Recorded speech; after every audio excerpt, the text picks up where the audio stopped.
Oh my gosh, I have been waiting for this. Please help me welcome one of my dear friends, Lillian Mumford, to Curveball.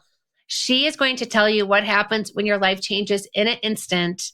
And when I say that, I mean in an instant, when you're not only miles away from home, like miles meaning states away from home, on a business trip, when you just started a new job, like fresh new job. So she was on a business trip riding in an Uber when a devastating car crash turned her world literally upside down. Like it's stunning to see the actual photos that, and here she is today. In a single moment, like seriously, her life was forever changed. She had to relearn how to walk, adjust to living with a traumatic brain injury, and grapple with the emotional aftermath of a body and brain that will just never be the same. But here's the thing you don't know about Lillian. She is a badass fighter. Through all the pain, she's learned to give herself grace, lean on her incredible village that she helped to assemble and create. Support teams are amazing, aren't they? And embrace the uncomfortable beauty of vulnerability. Her story isn't just about recovery, it's about rediscovery, resilience, and finding joy on the other side of legit trauma. And this is also just fun fact. Lillian was born in a teepee and a hippie commune, which if you know her, you're just like, oh, okay, that makes perfect sense. Lillian, welcome to Curveball. Thank you. I'm so happy to be here today with you, Heather. Oh my gosh, thank you so much. So let's start with this Uber crash. What was it like to go through something so incredibly intense when you are so far away from home? And something I did not mention is she is a mom and her son was at home too. So we live in Colorado. She was in Florida, so far away. Yeah. What was that? Tell me everything. So here's this thing, right? Like you said, I'm in an Uber and then felt the impact and then woke up and I'm laying on the roof of a car. And so I made one phone call to my partner at the time to say, this has happened. I need you to call my mom because I can't physically bring myself emotionally to do that. And so she and he flew out. So next day they were at the hospital, but it was nothing I'd be able to prepare for, right? You can't prepare for something like that. I will say my true personality did come out and I was project managing the team who were helping us trying to get out of the car, telling them, I need this information. You have to get me my backpack.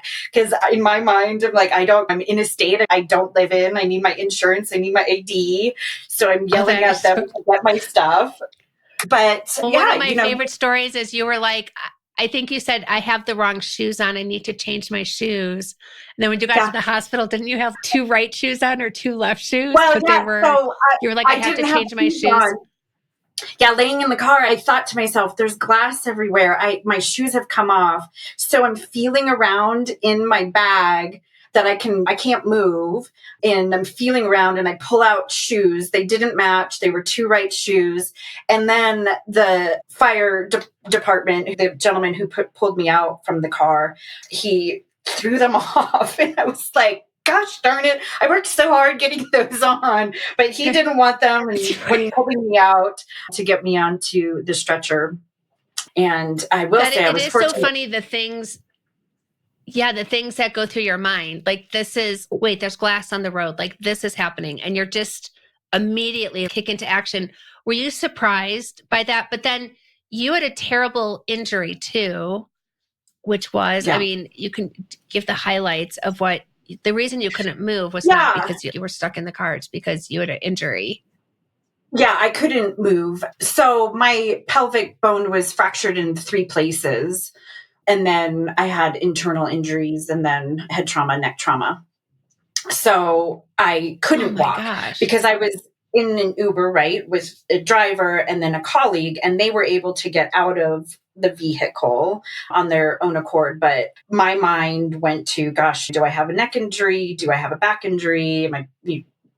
What's going on, right? Going through it. And I have, my mom's a nurse, retired nurse. So I'm thinking about trying to do my own triage of what can I do? So yeah, I don't think I'm surprised that my brain did what it did because I tend to be pretty good in extreme situations because Right. my brain's very logical, right? I think in logical terms. Those who know me know I'm very compassionate and emotional and have a lot of empathy, but my logic usually wins out in stressful situations. So I'm Right. very thankful for that.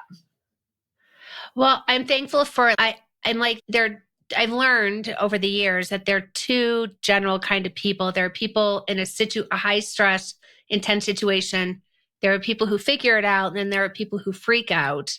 You are a definite figure it out kind of person too. And I think Yeah, like one of the nice things about figuring it out is it puts you in the momentum of like resolution, or at least doing something in a situation where it's so just like how you said, like you weren't prepared for this at all. Like I used to be such a road warrior traveling. The number of times I get on a plane and I don't think I'm driving, I'm in other people's cars, I'm flying, whatever. I don't.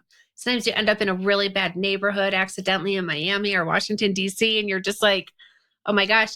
Like I've been in crazy situations and I always just assume, okay, I'm going to get home, like even if right. it's at midnight. And so here you are so far away from home with a major injury where you had to stay in Florida, right? Do you have to start your rehab there? Yeah, so I was in the hospital for about 3 weeks. I was Oh, very lucky to have been taken to a trauma hospital. And so I was in the trauma ward for a little over a week. And then they thought, well, gosh, instead of trying to transfer you to somewhere else, we have rehab in this hospital. So I was able to get transferred to the rehab within the hospital. And really, right, all we were focused on was getting me home so I could do the minimal, right? right, So learning to walk with a walker, learning to how do I get into a bathtub? How do I get into a car? I had a lot of steps in my house. Literally every room required you to go up or down a step. And I had to figure out, what does that look like? How do I get up steps? I knew I wasn't going to be by myself. I couldn't live by myself at that point. I couldn't drive. I needed help getting up and down all stairs. So, somebody who is strongly independent now has to have somebody come and live with them. And I'm at the mercy of them to get me from room to room. right, right, So, it was learning, like, I did occupational and physical therapy, but, occupation, like, how, if you had to do the dishwasher, how would you do that, right? If you had right, to hang right, clothes, how would you do that? And so learning life skills again, it's not that I didn't have the mental capacity to do so. Physically, it was, we didn't know what it was going to look like. I right, ended up having surgery, which they had really wanted to not, because thankfully pelvic bones usually can heal on their own. They're super painful, but they'll heal. And one of the areas required that they called it a pin, but it's a 4.5 inch screw. I had to have a screw right, into my hip to keep it together. So then that pushed back my timing for rehab as well, because I wasn't right. allowed to have any sort of weight bearing on it. Oh my gosh. No, wait, for how long? Like weeks and weeks? Yeah. I mean, so it was enough where like I had to, with the walker, had to go through the motion of walking, but I wasn't Right, like 10%, 20%. What does that mean? So it was really relying on my upper body and my other leg right. to go through it. Oh my God. Did you just like when you were finally off of crutches? Like crutches are so unbelievably helpful, but they are absolutely the worst. Like after, Well, oh my God. right. So I went from walker to crutches, then to off. I Oh think my by the gosh. time I got to crutches, no pun intended, but they were kind of a crutch for me because I was Right. so freaked out about setting myself back. Um, Sure. Or with, falling, I would yeah, oh gosh, imagine. I still Yeah. freak out about falling. I am a weirdo with ice. Like I can't walk on it because I still am so afraid of falling. And Right. Well, I completely understand that. So when I had my own brain issue and my body was degrading, I found like through a very organic way, a way to stay present and not get ahead of myself, or else I would just go bonkers if I got too far ahead of myself. So in this whole thing, Like, I'm thinking you had recovery. You have a child who you're still raising, meaning they're not an adult on their own, but your kids you're still always going to be the first call for your kids. I swear to God.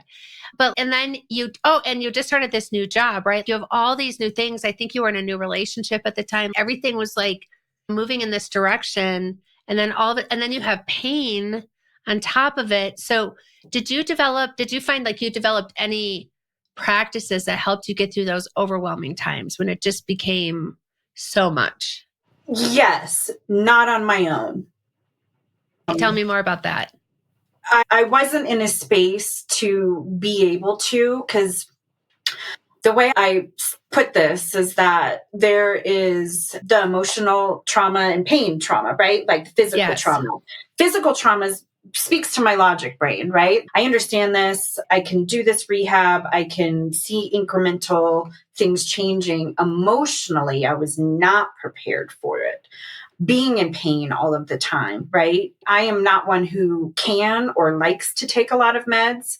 So you kind of just have to sit in it, and sitting in it is very difficult. And that impacts your emotion. It's changed in an instant, right? My life was one way and I expected it to go on, and now it's not. And so I had a really great team of doctors, and I can say, with healthcare, advocating for yourself is probably the most important thing you can do.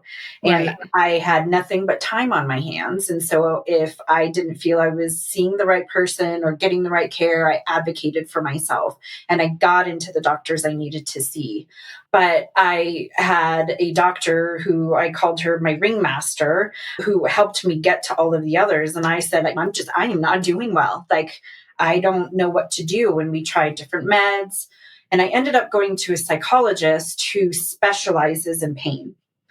So she really, meditation, I had that as a practice. I believed in it beforehand, but she really drove home, and I could see the benefits of breathing. And it sounds so simple, right? Right. And I say it to my kid all of the time: take a breath, Right. breathe, right? Let's get through this. But from a biometric standpoint, she was able to provide tools for me that helped me learn to belly breathe. Diaphragmatic breathing really does impact the vagus nerve. And she got me to where I could change the temperature of my hands by doing biometric focusing with breathing and visualization. Amazing. And it was a game changer. And she had me put up stickers in places so I would breathe. And I remember I had a sticker on my rear view, and I'm a loud breather, so I'm present with it. And my kid would be like, "Are you breathing again?" Yes, sorry. Yes, but I needed it. I got to do it, man. So yeah. And she really helped me through it. Now I ended up seeing another psychologist afterwards, just because it seemed every time we addressed one thing, something else would come up, right?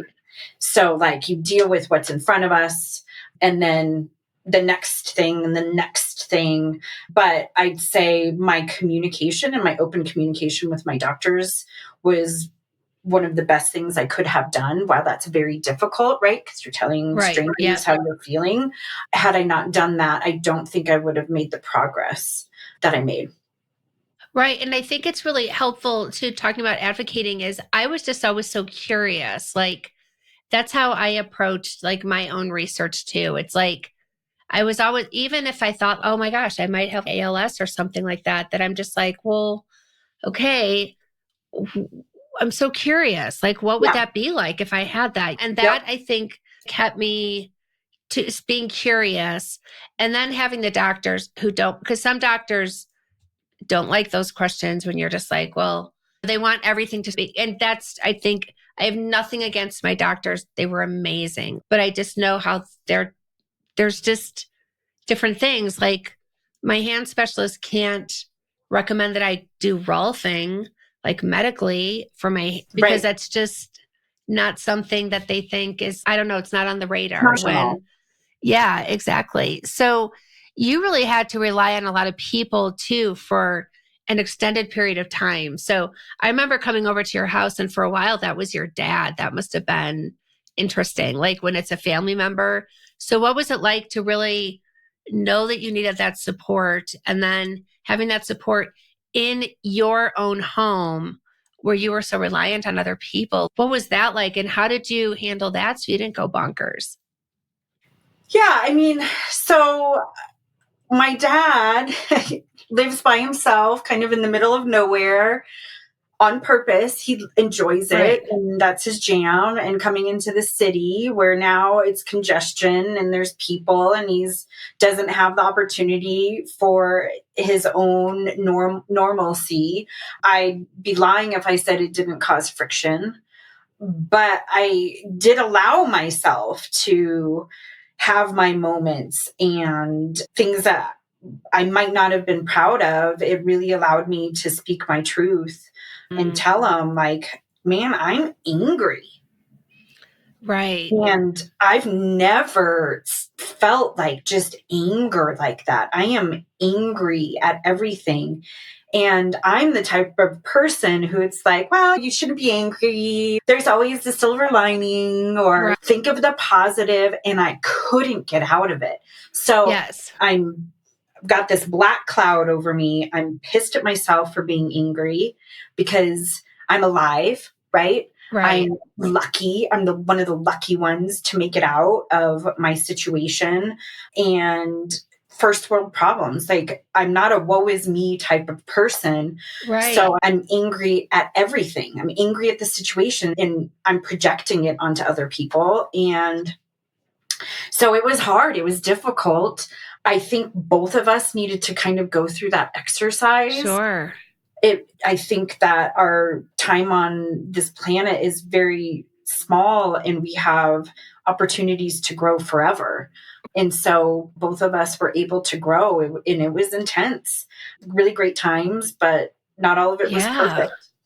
The reality too. And I really like that. Well, because one of the things I really learned is when you try to push away an emotion that's really real and it's completely understandable. If you told anybody, a total stranger, hey, here's what's going on in my life, and I'm having this emotion, they'd be like, dude, completely 100%. I can understand that.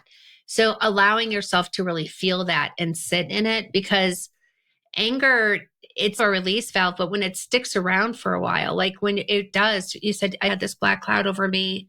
How did you end up like moving out of that into, I don't even know, because I don't want to say like back to normal, because there is no such thing as going back. There's only going forward. So you know that you don't want this, but you want something else. And so what was like that transition like away from anger to what is it you think you were maybe looking for or moving towards? I think you can probably relate to this. You feel very alone in the situation, right? And so being able to just talk to people, and when I say my village around me helped me, like,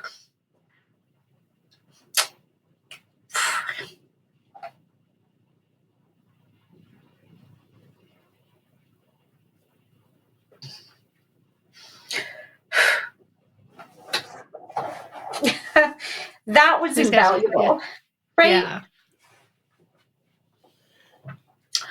I mean, I had people who came over and just wanted to lay in bed with me because I didn't want to get out of bed, right? And Mm, it's all right. pain. It's, I don't want to deal. And I'd have friends come over and do puzzles with me, like whatever it is I could do at that time, or take me out for ice cream. Oh my gosh, big day out. Let's go get some ice cream. That it was those small things. And I can't pinpoint one thing in particular that happened, but it was incremental, right? Right. I'm and this is all right at the beginning, right? Like doing the breath work and doing all of that. I was on my own. I was able to drive.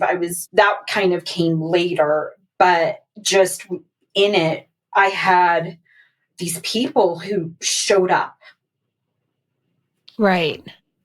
And that's why it's like gosh, if I can show up for somebody the way they did for me, and it's like building a puzzle doesn't seem like that monumental, but it was.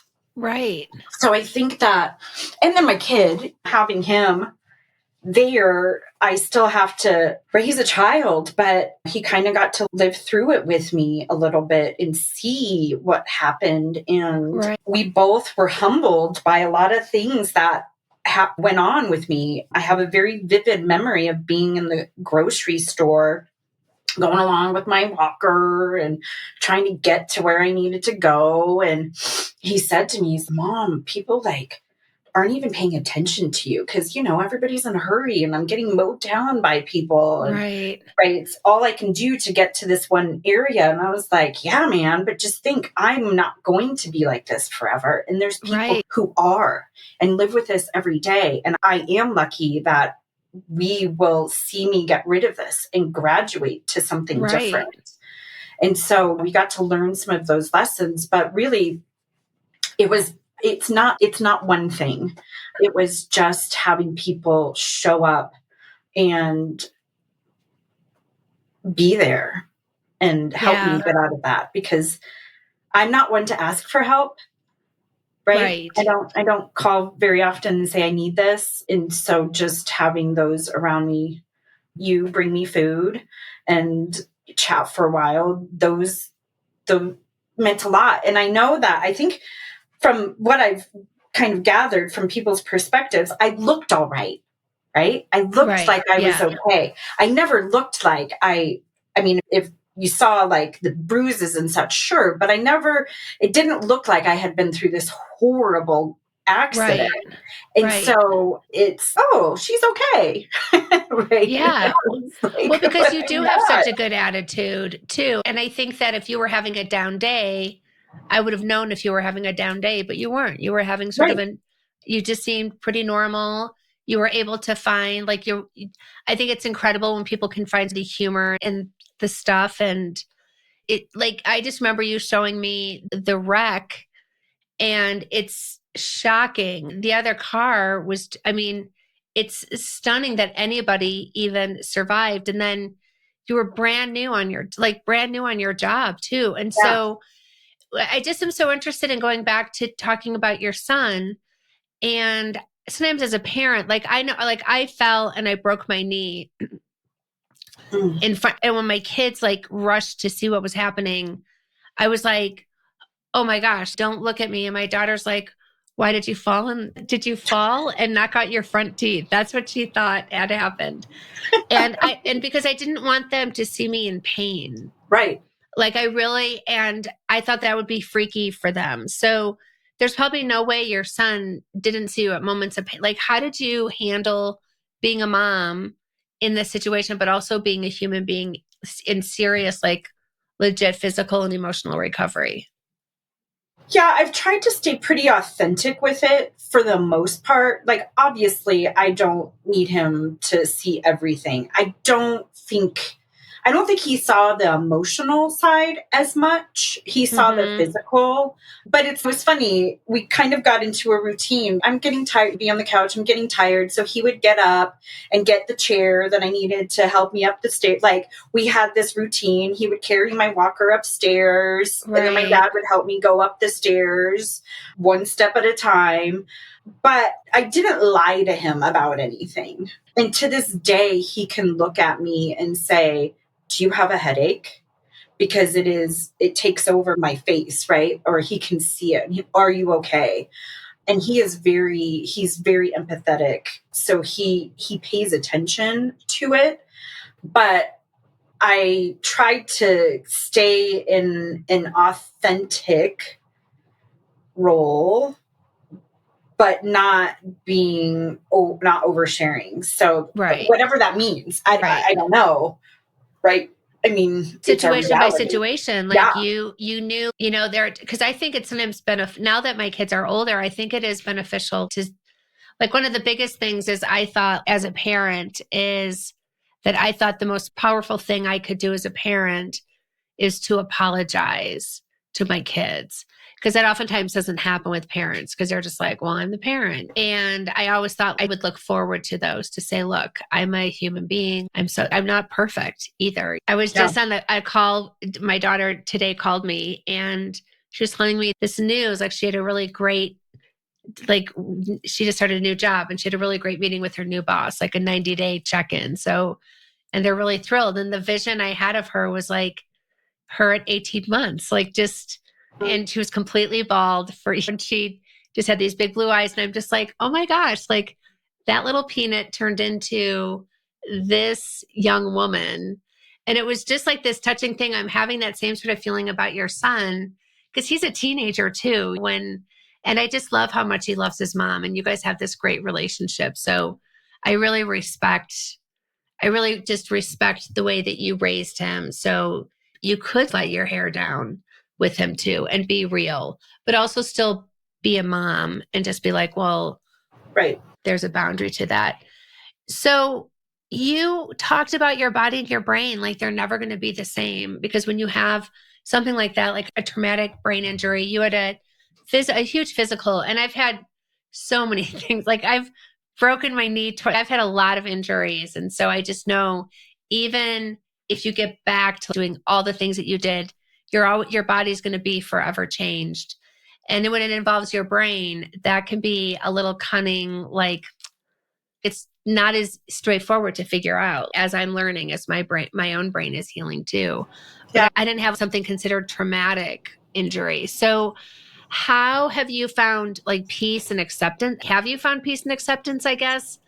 And what advice do you give to others who have been like in a car crash that they didn't ask for, where they've ended up being hugely affected by it? Yeah. So when I said I went back to psychologists, it was for that. I went through a neuropsych test and did different things to see my functionality. And this is not to tout myself, but I did really well in all of the tests. And they were like, you are super high functioning. Great. But I don't feel like I used to, right? I have these things that pop up. And yes, people may experience this, but I'm telling you, one day I didn't have this, the next day I have this, right? Like I'm having issues to me cognitively. I don't care that I can place really well on a test. I don't care that for all intents and purposes, nobody notices. I notice and it's impacting me, right? Yeah, I totally get that. I think you and I are very much critical thinkers, right? And critical thinking is important to me. And if I'm not at the level that I want to be, it's frustrating. So then you kind of start spiraling. Well, especially if you know that you're capable of more, but you just, I know what it feels like. I know what this feels like physically. It's like when you want, like, I remember when I was really teaching myself how to pinch again, it would be like, oh, like just thinking so hard. And you can feel like your brain knows what it wants. Like you can feel everything happening and it just takes, it's so interesting because like it doesn't, my fingers still would not move beyond that point. Now, this has taken me months to get to this place, but it's so interesting when you know that you're capable of better, more critical, more creative thinking, and you just can't get there, but you know that there's room for it to happen. So how do you deal with that? Well, so they ended up sending me to an occupational therapist, speech therapy, which was really interesting, right? So we went through the tests and I'm fine. I have dealt with high functioning people like you, and you are like, go get them. If you can succeed, you're going to, and here's some tools. I'm not going to tell you I'm going to fix it, right? I'm not giving you a magic pill, but here are strategies. And so it was like, okay, like it's not the end of the world. And if I get to a point where I'm in a conversation and my brain just goes blank and I can't get any further, the analogy was like, I am going along and just hit a brick wall, like out of nowhere. And when I did it in the beginning, I would just stay, like I couldn't get past it. And now with the strategies, now I can kind of find my way around the brick wall. And Right. it may not get me on the path that I wanted to go, but I can still get there. Right. Well, and sometimes we end up like on the path we're meant to be on too, Right. like that Yeah. wall is a detour, like that we needed Right. too. Yeah, So and it not makes to get too, well, oh my God, you were born in a teepee and a hippie commune. What am I worried? What am I even worried Well, about? right. So, right. Questions like maybe this is my opportunity of slowing down. But the one thing that I kept saying was, it's different than before. My brain didn't do this before. And she was like, have you seen somebody to talk about this? Because you're going to have to let go of what was and work in what's now. And that seems like a really simple exercise. No, it does not. Right. And Yeah. so and then I was talking to my physical therapist and she's, oh yeah, like you definitely need to go see somebody. And I was like, oh, thanks. Awesome. So because sometimes people have a light touch, especially when you have a good attitude too. They're going to be like, oh, you'll figure it out. Because sometimes like when I thought I might have ALS, like my family would say, and I appreciated this so much, but they'd be like, look, if this is how it is, like, we're just going to do it. And I'm just like, you are way too on the up right now, like about this. Not that I want everyone like freaking out about this, but I'm the one who's actually going through, I'm the one actually going through it. And that's, so it's just, it's just so interesting to be in that situation. Well, and it's that feeling of isolation, right? I think that was one of the hardest things, but going to go talk to somebody, right? Yeah. And working through that, I think that's kind of what has helped me. Yeah, my functioning, I can do my job. I love my job. No problems there. Things are different. Physically, I can't do some of the things I was able to do before. Neck and head injury. Oh, like splits on a balance beam. Oh yeah, totally. Yeah. Yeah. Oh my God. Both my hips just completely dislocated even thinking about that. I was like, no, thank you. No, thank you. Yeah. No, but right. So it is a mindset, and the mind is a very interesting tool that, it is easy. It's in us. So why can't we control it? Right. But just learning these strategies and sticking with it. I still find myself breathing, and I breathe through my stomach, not even thinking about it anymore. Isn't breath is incredible.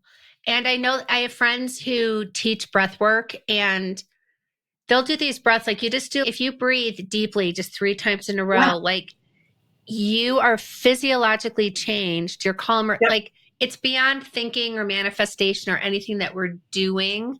It's just absolutely amazing. And like all those things, like, think about like when you're doing rehab, it's like stretching, lifting, nothing in and of itself is complicated. But for some reason, it seems complicated. I don't know. Like, especially around things that, include like spiritual growth, which I would include like breath work, because that does allow you to tap in to a different part of I don't know. It just clears the fog for me. Yeah, absolutely. Totally. So when you go through an experience like this, like one of the things that so you're like a year and a half ahead of me in having a big like situation happen. And one of my primary goals is not letting just the profound aspects of it, the things I've learned, the slowing down, the not feeling I have to be heroic, like doing less with more, like doing more with less. I got that completely backwards. Like, I don't want to backslide to just because I feel like I've had this really pretty amazing recovery. I'm the same. Like, if you saw me, you would never think 6 months ago I was on crutches all the time. Like, I couldn't do anything. Like, it was just so weird. But I don't want to go back to that. So it's my intention is to really be very intentional about keeping the lessons I've learned very active. What have you brought forward from this experience? You said like breath work was one of the things, but like from a mental attitude, like do things like what really matters in life? Like what kind of thing have you brought forward from that experience into how you are today that you're like, I would not have this perspective if it was not for this like insane thing that happened to me? From a true like space of transparency, I think for a long time, so it's been 2.5 years, that I identified so much as not a victim, but somebody who experienced something traumatic, right? That was Yeah. my entire life. I had so many doctor's appointments a week. I'm in rehab for all different things. And so that was my life. And learning that I didn't have to identify as that, right? I didn't have to identify as somebody who's gone through a traumatic experience. Now, I have, and I'm on I don't necessarily want to say the other side of it, but I've gone through it. But I no longer had to be that person who my life is revolving around it. Right. Right. And once I called it graduating, once I graduated from seeing all my doctors, right? Yeah. I mean, my main doctor, I cried because I was like, I'm not sad that this is happening, but I'm now going to the next chapter, and I'm Right. not going to close the chapter.